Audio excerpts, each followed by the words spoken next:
So we are back again mga kalapatids sa ating YouTube channel, ang Kalapatids Pigeon Loft. For today's activities mga kalapatids, ito, nandito tayo sa ating breeders loft at magpapakain tayo ng ating mga stock loft. So anyway mga kalapatids, by next week baka mag-pair ulit tayo para sa ating pang south, pang SDR natin mga kalapatids. At yan ang ating aabangan kung sino sa mga stock loft natin dito ang ating pagpaparisen. So pinagpahinga lamang muna natin yung ating mga breeders para makarelax sila ng konti. At ito nga po, kanina nga po tayo po ay nagpaligo sa kanila dito sa ating stock loft.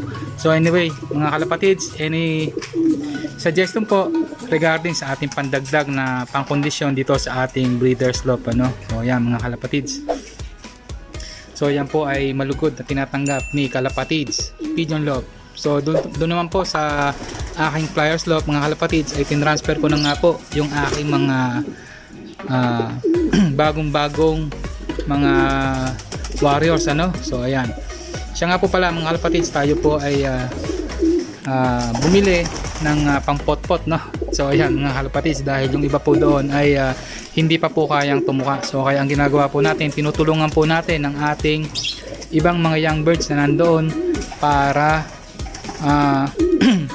mabusog. So ayan mga kalapatids. So anyway, regarding po dito sa ating mga stock loft, So mamimili po tayo dito ng ating mga pang SDR sa susunod na linggo mga kalapatids. Siya nga po pala mga kalapatids, tayo po ay mag-aabel ng South Ring, Magre-release na po ang ating club ng ating South Ring sa CSWRPC. Pang South po 'yon mga kalapatids. So kaya kinakailangan tayo po ay makapag-breed na ngayong next week. So ayan mga kalapatids, so malalagyan na naman ang mga ito, So ayan, malalagyan na naman yan, pati rin itong mga ito. So ayan, kaya nga po ang ginagawa natin mga kalapatids, tayo po ay naglilinis na ng ating mga breeders loft. So ayan, breeder cage, So ayan, para po malinis ng tignan pagka nag-transfer po tayo na ito ng ating mga sasalang na breeder. So ayan, mamimili po tayo, exciting na po. Excited po si Kalapatids Pigeon Loft mga kalapatids sa pagpili ng mga gagamitin niyang breeder dito sa ating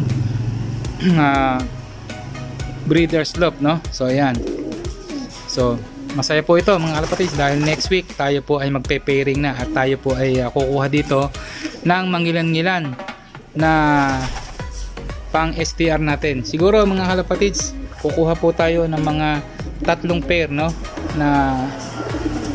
ating makukursandahan at siya nating mailalagay dito sa ating breeder cage. So ayan, mga kalapatids.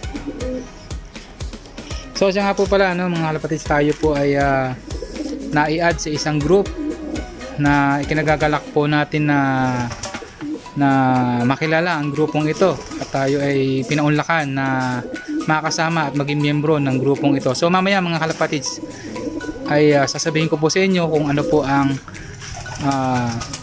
kalapatids group na aking sinalihan, na tayo po ay inad ng isang kalapatids. So anyway, malugod po natin tinatanggap ang ating pagsali sa grupong upload video regarding po sa aking mga breeders at sa aking mga flyers. So anyway, bye bye mga kalapatids, bye bye po sa lahat ng may karera at sa mga nanalo po, congratulations, bye bye.